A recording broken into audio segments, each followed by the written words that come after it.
Vous avez entendu son nom au fil du feuilleton judiciaire qui la poursuit depuis 20 ans en Turquie, condamné pour terrorisme, acquitté 4 fois, poursuivi de nouveau à chaque fois par l'État turc qui l'a érigée en femme à abattre. Pinar Selek, bonjour. Bonjour. Vous êtes aujourd'hui française, Ouais. vous vivez à Nice. Ouais. Et vous êtes toujours dans l'attente d'un dernier jugement de la Cour suprême turque vous concernant. Mais vous n'êtes pas uniquement la victime d'un acharnement judiciaire. Vous êtes une chercheuse, une écrivaine, une poétesse, une militante. Et vous racontez votre parcours et vos combats dans un livre d'entretien qui est récemment paru, L'Insolente, un livre de discussion avec Guillaume Gamblin, qui est le rédacteur en chef de la revue Silence, une revue d'écologie sociale et féministe. Et dans ce livre, vous écrivez la phrase suivante, que je vais vous lire, car j'aimerais vous faire réagir à cette phrase. Vous écrivez « Le contexte de la Turquie m'a montré les logiques communes, les liens idéologiques qui relient le militarisme et d'autres systèmes de domination.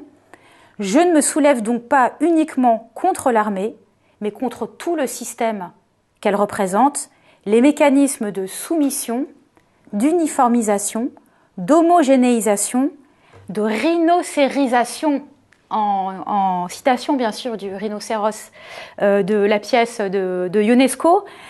Pouvez-vous nous expliquer ces liens que vous faites entre militarisation et soumission ? Quelquefois, on découvre les logiques de la société, de l'ordre social ou de l'ordre politique en lisant, avec les lectures. Et quelquefois, nos expériences peuvent nous montrer beaucoup de choses. Et moi, j'avais de la chance parce que j'étais dans une famille déjà contestataire. Donc, quand 1980, donc on va un peu en avant, j'avais 9 ans. Et c'était dans un contexte où, chez nous, dans la maison, il y avait beaucoup de résistance. Les militaires sont venus prendre mon père, donc 5 ans, on l'a pas vu, et il y avait une résistance.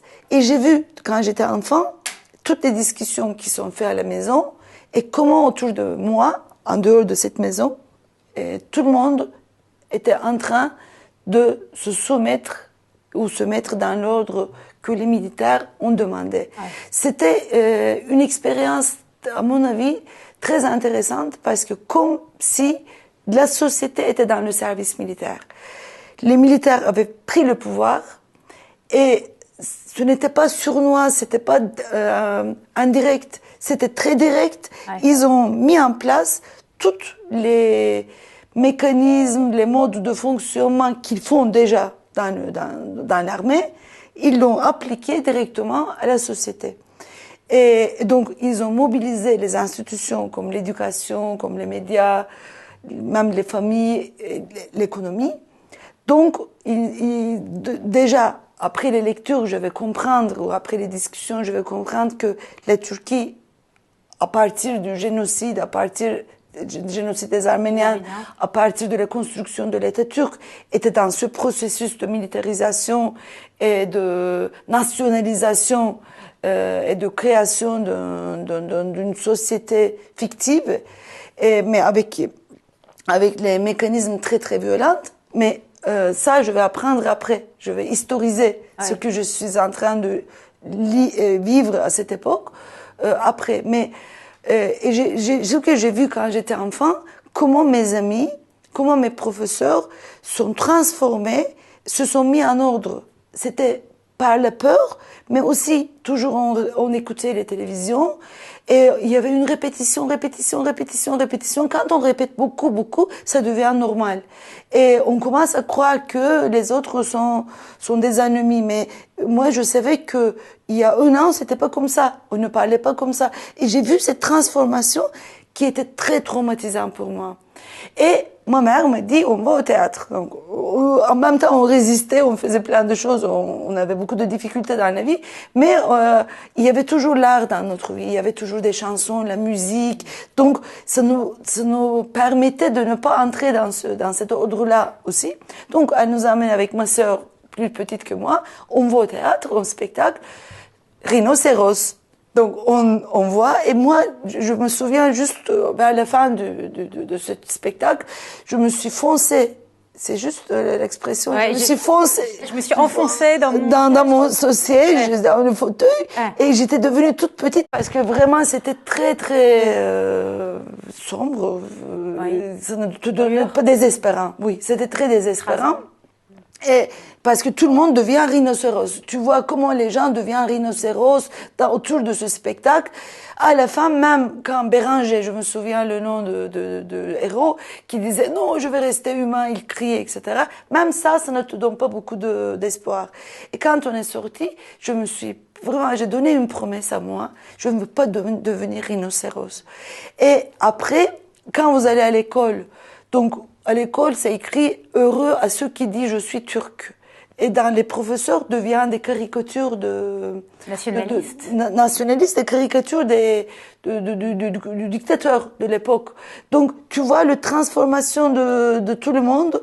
Avant, il parlait d'autre chose. Même parler d'Aragon était interdit. Parler de Nazım Hikmet, c'est un poète très connu, était interdit. Paul Éluard était interdit, vous pouvez imaginer. Donc, et je voyais comment les professeurs que j'aimais bien, etc., on acceptait ça. Et après, j'ai commencé à voir que c'est pas seulement à cause de la peur. La peur était importante. Mais quand on répète les choses et à haute voix, ça devient normal. Donc, j'ai eu de la chance, disons, de voir cet mécanisme militaire qui est appliqué à la société, mais avec une ouverture très très forte. Et cela a permis et aussi la mobilisation de toutes les institutions et toutes les structures existantes déjà. Et ça te permet de voir comment le pouvoir politique s'appuie sur le pouvoir social, sur les institutions sociales qui existent déjà. Donc ça, c'était une expérience personnelle.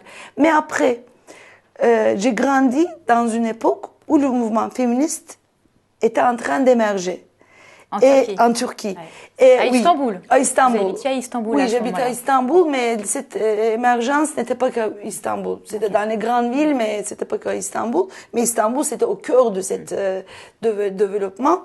Et le mouvement féministe s'est développé très tard en Turquie, parce que c'était justement à cause de ça, la construction de l'État turc, après le génocide, après les massacres des Grecs, après les massacres de Kurdes, etc., ils ont décidé de mettre la femme, c'est pas les femmes, mais la femme dans la vitrine.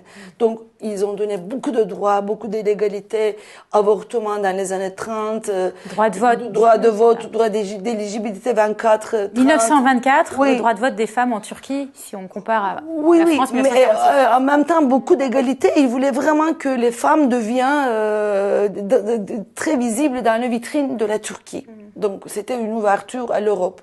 Et donc, très vite, parce que la Turquie faisait partie du système économique capitaliste. Donc, la France et les autres pays, ils ont oublié le génocide des Arméniens, ils ont oublié tous les massacres qui s'est fait. Donc, ils ont continué le chemin avec la Turquie.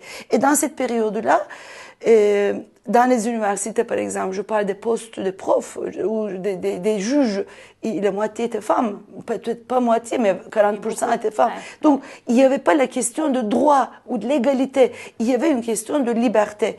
Mais juste dans cette période-là, qui est très importante, je veux parler de 2 minutes de ça, il y avait un petit mouvement, un mouvement important à l'Empire ottoman des femmes pro-féministes. Je dis pro-féministe parce qu'elle ne se disait pas féministe, mais elle parlait de l'orgasme, elle parlait de l'autonomie des femmes, elle parlait plein de choses très radicales. Donc, mais il y avait des Grecs, des Arméniens, c'était mixte. Et quand elles ont eu le génocide, donc elles ont été déjà cassées après les départs des Grecs, et toutes les morts, etc. Donc c'est resté un petit groupe de femmes féministes. Donc elles vont à Ankara quand il y a cette république dans les années 23-24. Elles vont là-bas, elles disent que nous voulons créer une partie politique des femmes, pour ne pas laisser notre destin aux mains des hommes. Atatürk, il est très très énervé, mais très très énervé, et il les chasse du pouvoir politique, du pouvoir social. Ils le chassent de tous les champs et elles finissent tous comme Camille Claudel dans les hôpitaux psychiatriques. C'est comme une Camille histoire... Claudel, oui. qui est cette sculptrice qui a un personnage très important pour vous, qui oui. vous accompagne depuis tout votre enfance. Tout le temps, vous en parlez beaucoup dans le livre. Ouais. Et donc, cette histoire est très importante. Après, Atatürk, il prend des femmes, des filles adoptives. Une, elle les chasse de guerre. Une pilote de chasse, pardon, qui a bombardé les Kurdes. L'autre, il est professeur des universités qui a soutenu sa thèse, anthropologue qui dit, en Allemagne, qui disait que les Turcs viennent d'une race aryane. Donc, vous voyez comment le fascisme se structure en mettant la femme dans les vitrines. Donc, et le mouvement féministe jusqu'aux années 80 n'a pas pu émerger parce que les générations de ma grand-mère ou des autres disaient que nous, on n'a pas besoin de féminisme parce qu'on est égal. Atatürk, c'est le plus grand féministe. Atatürk, ça veut dire père des Turcs. Hein. Donc, c'est très patriarcal. Et il faut pas que les femmes discutent entre elles. Il faut que vous servez à la cause nationale, et après vous pouvez profiter toutes les égalités, tout ça. Donc le mouvement féministe en émergent a mis en question à la fois le militarisme, à la fois le nationalisme, à la fois tout l'ordre social et qui est articulé à l'ordre politique, et elles sont sorties avec un discours très très très radical, donc contre la famille, contre le mariage, contre tout l'ordre social. Et c'était très important, ça. Et cette émergence, aussi, elles ont critiqué toutes les gauches révolutionnaires qui n'étaient pas très différents du kémalisme en Turquie. Donc, elles ont développé un discours anti-autoritaire.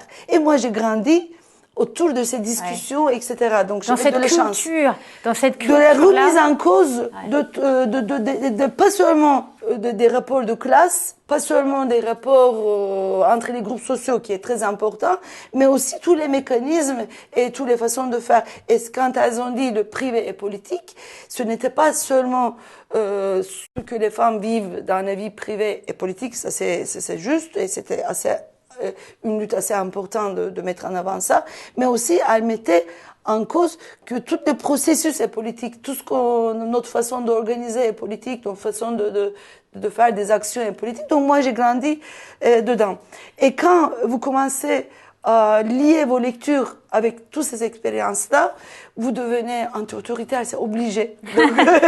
Alors, c'est très intéressant. Merci de réussir ce condensé d'histoire turque, qui est une histoire qui est malheureusement peu connue, mal connue en France.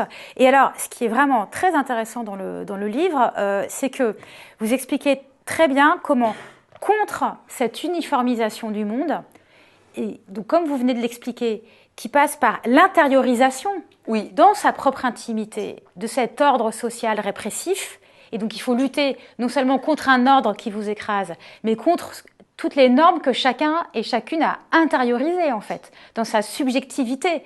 Donc c'est quelque chose c'est quelque chose de très puissant en fait. Et on comprend bien le mécanisme d'oppression. Mais juste pour aller jusqu'au bout de ma question, ce qui est très intéressant, c'est que du coup, à partir de cette analyse-là que vous faites, vous défendez contre cette uniformisation une approche qui relie féminisme, non-violence et écologie. Est-ce que vous pouvez nous expliquer en quoi est-ce que cet entremêlement de mouvements et d'idées, pour vous, est une forme d'antidote à cette intériorisation de l'ordre social? Merci. Juste avant, je voulais dire une petite chose, même si j'ai grandi dans ce questionnement, dans un milieu qui était un peu protégé du nationalisme, du militarisme quand même, mais j'ai compris que on s'intériorise, même si on est dans l'opposition. Et mon livre qui est sorti aussi en France, parce qu'ils sont arméniens, c'est une histoire de déconstruction. Comment je me suis déconstruit? Parce que je disais que moi je suis dans un milieu de gauche, on parle du génocide, etc. Mais petit à petit, avec des rencontres, comment j'ai commencé à voir que j'appartenais à une identité dominante, et quand même j'avais des images dans ma tête que l'État a réussi à m'imposer. Et c'était très difficile de me transformer. Donc je parle de cette expérience de me déconstruire. Et je crois que en Turquie, nous avions une chance. Maintenant, en France aussi, avec les Gilets jaunes, plusieurs mouvements, je vois cette convergence. Mais en Turquie, comme il y a une répression permanente, donc vous êtes tout le temps dans une quasi-prison, disons, et les mouvements sociaux sont obligés de converger. Donc, il y a toujours une convergence. Et quand il y a une convergence permanente, je ne parle pas de 2 ans, 3 ans ou 4 réunions du collectif, mais je parle de lutter, apprendre et lutter ensemble en permanence. Ça fait beaucoup d'effets. Ça fait un effet, d'abord, il y a des voyages des idées, voyages des expériences, etc. Et c'est créer des conflits internes dans les groupes, parce que les femmes dans le mouvement kurde mobilisent, les Arméniens dans le mouvement LGBT mobilisent, les Kurdes dans le mouvement kurde disent que non, ici c'est très turc, etc. Donc, il y a des conflits internes, il y a des organisations qui se transforment, il y a des organisations qui ne se transforment pas et qui restent là, mais comme un pancréas qui ne... Mise de côté. Voilà. Comme un pancréas non, pas pancréas, pardon, qui est comme un... L'appendicite. L'appendicite, oui. Donc, pancréas, il est important, pardon. Par contre, il est important. J'ai confondu, ouais. Et ça, c'est pas très important, mais vous comprenez ce que je veux dire. Donc, dans cet espace-là, on commence à... Une troisième chose qui est importante dans ce processus, et tu commences à se transformer. Donc, tu commences à découvrir tes côtés dominantes et tu commences à comprendre que il y a une pieuvre. Les systèmes de domination s'organisent comme une pieuvre. Donc, une tentacule te prend, mais tu fais partie d'une autre tentacule qui prend l'autre. Donc, on n'est pas des objets, on est des sujets. Et on participe à ce système de domination. Systémique. Quand on parle de domination systémique, quand on parle de... on fait partie. Machisme systémique, quand on parle de racisme systémique, en fait, vous expliquez très bien, c'est de ça dont on parle. C'est qu'en fait, on peut être soi-même l'agent d'une domination sans même en être nécessairement conscient. C'est ça. On se tient tous, on s'écrase les uns les autres. C'est ça. Donc, c'est à travers les institutions, les structures, la culture, etc. Donc, et surtout la culture de soumission. Donc, et pas seulement la culture de soumission, mais aussi l'intérêt que vous avez. Vous avez des petits intérêts. Donc, vous dites que pour les petits intérêts, je le fais. Donc, il y a la culture de soumission, mais aussi il y a des petits intérêts. Ça vaut le coup que je le fasse aussi. Donc, vous entrez dans ce schéma. Vous êtes content de vos privilèges, etc. Comment on se défait de ça? Alors, dans cette convergence, ce qui c'est intéressant, moi, ce que j'ai vécu en tant que personne, c'est les rencontres qui m'ont transformée. Les rencontres, l'écoute. Et quand j'ai commencé à voir que si je me transforme, c'est la société qui transforme aussi. Donc, on change les choses, mais on se transforme aussi en même temps. Parce que c'est nous qui créons ce système. Donc, en Turquie, j'ai vécu cette expérience et je continue à vivre en France. Et en plus, je pense que si vous voulez changer l'ordre social et politique, une perspective de liberté ne suffit pas. Parce que il faut jamais oublier que la vie est très complexe.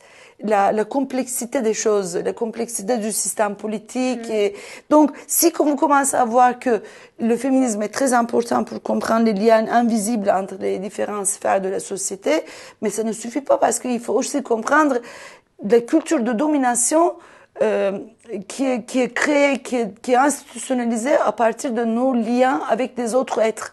Comment les chiens sont devenus nos amis, mais qui ont c'est des êtres qu'on tient avec les laisses. Asservis. Asservis. Ouais. Et comment on a occupé, comment on a colonisé tous les espaces en dehors de nous. Si on commence pas à comprendre comment nos liens avec les animaux légitimes, la colonisation, et comment notre relation avec la nature, qui ne veut rien dire toute seule, mais notre définition de la nature légitime tous les rapports de domination qui existent même contre les femmes, contre les noirs, etc., etc.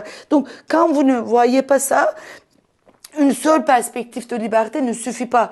On a besoin d'un regard assez riche, assez complexe et qui lie les différents rapports de domination.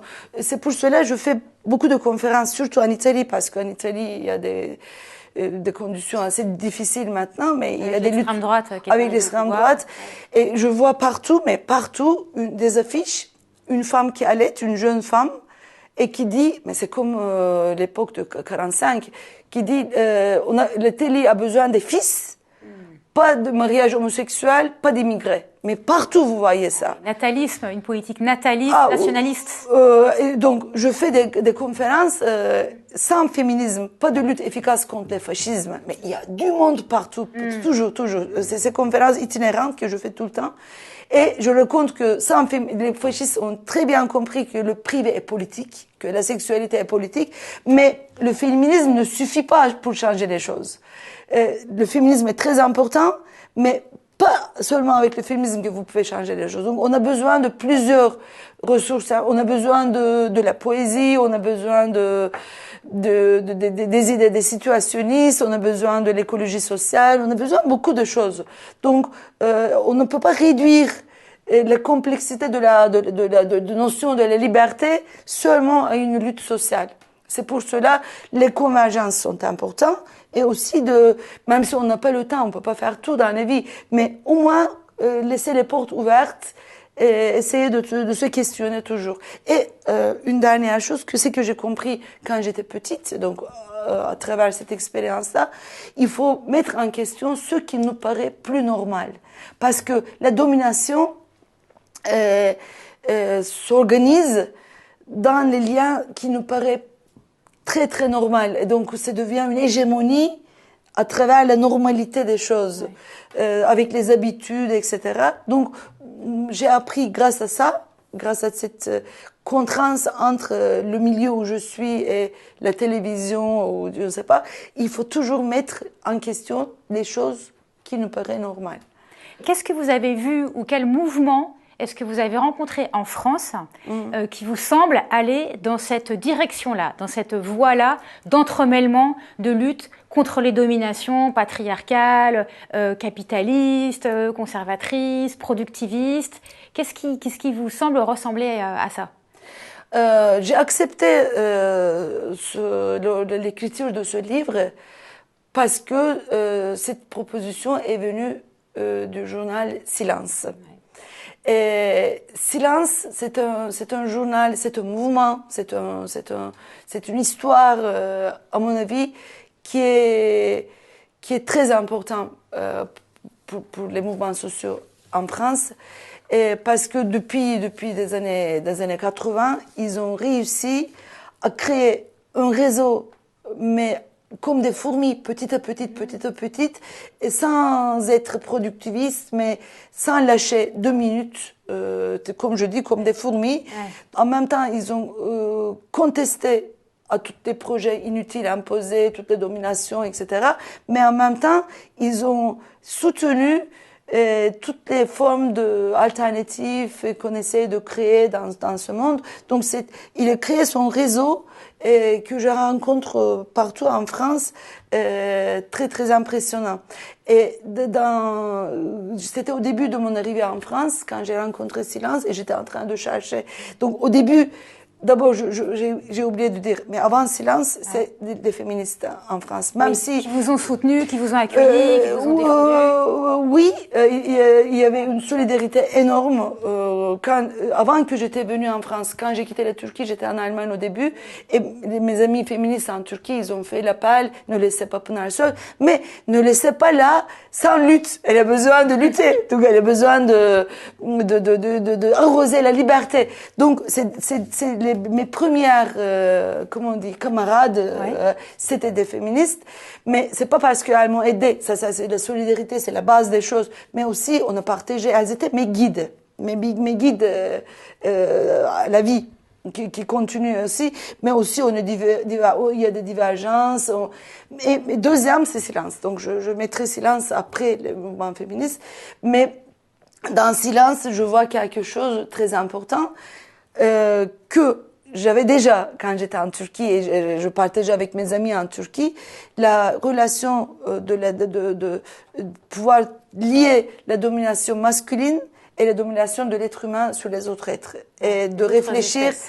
Oui, donc ils disent non violente, moi je dis plutôt anti-violente ou anti-militariste, mais c'est un peu la même chose. Mais donc cette mise en question de la violence, cette mise en question de la structuration de la violence dans la société, ça me convient beaucoup. Quand je suis à silence, et je fais partie du silence d'une façon ou d'une autre, et je me sens chez moi. Et j'ai accepté ce livre parce que j'ai dit que je veux bien voir comment ils lisent cette histoire. Et ça va commencer un dialogue qui va s'élargir aussi.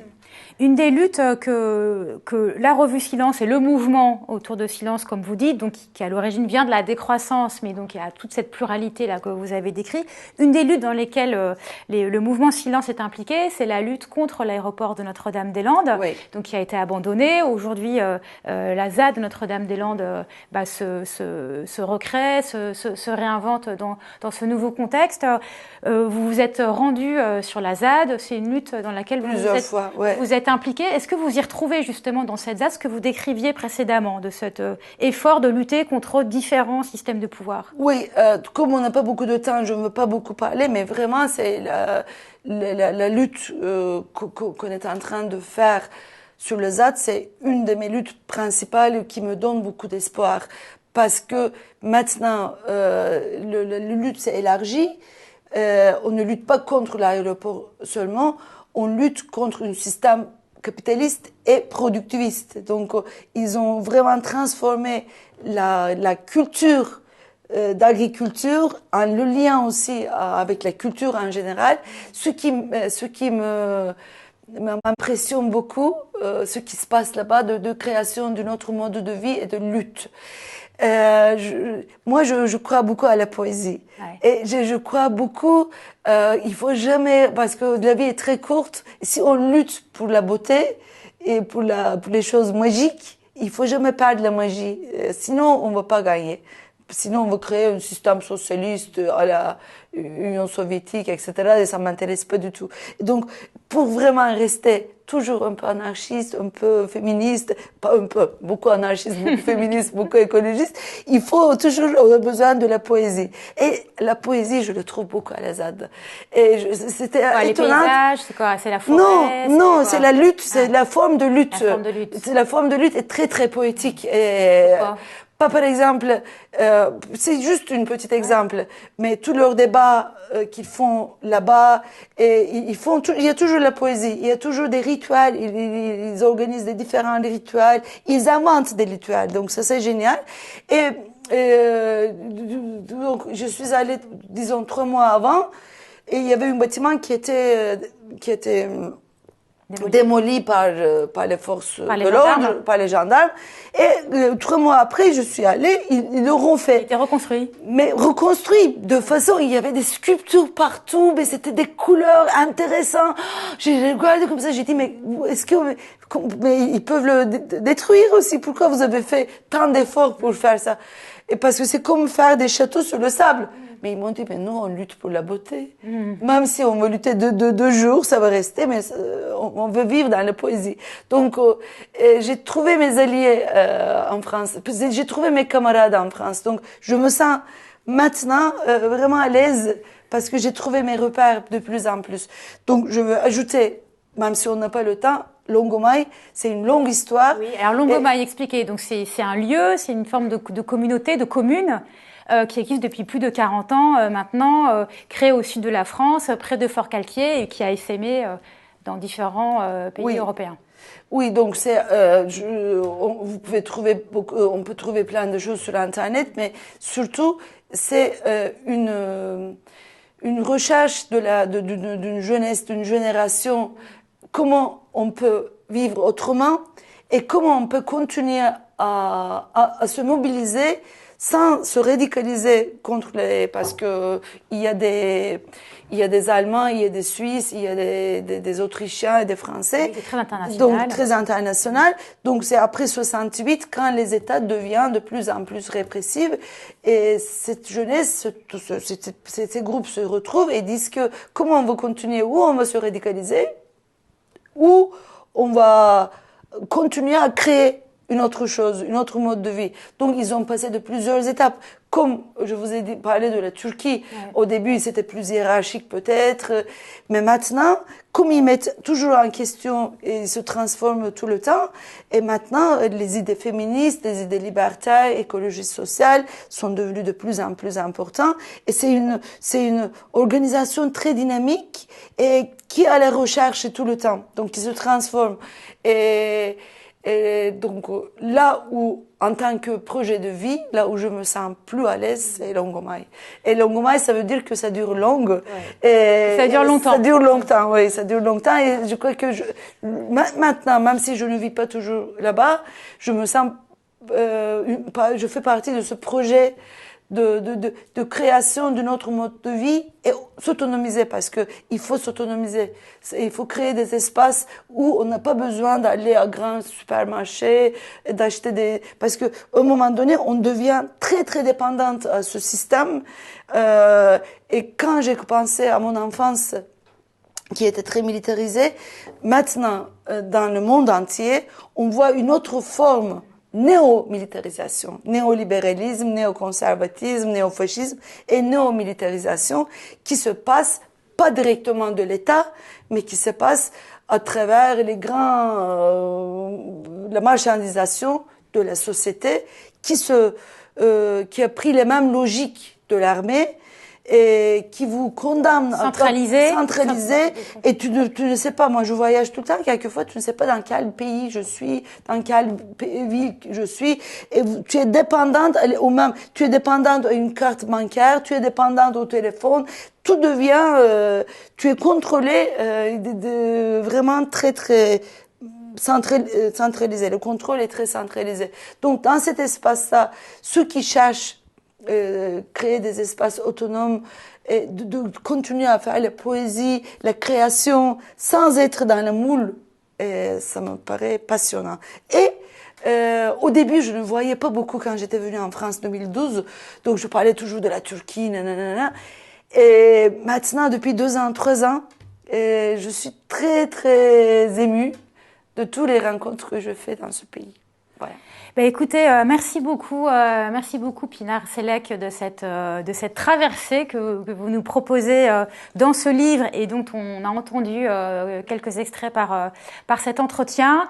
On vous suit, on va continuer à vous suivre. Vous avez un livre qui paraissait bientôt en Italie. Oui, traduit en français. Oui, ça va sortir en français aussi. La traduction en français, c'est mon roman, c'est mon 2e roman qui va sortir bientôt. Bon, et ben écoutez, on continue à vous suivre. Merci beaucoup. Merci. Merci à toutes et à tous de nous avoir suivis et à bientôt sur Mediapart.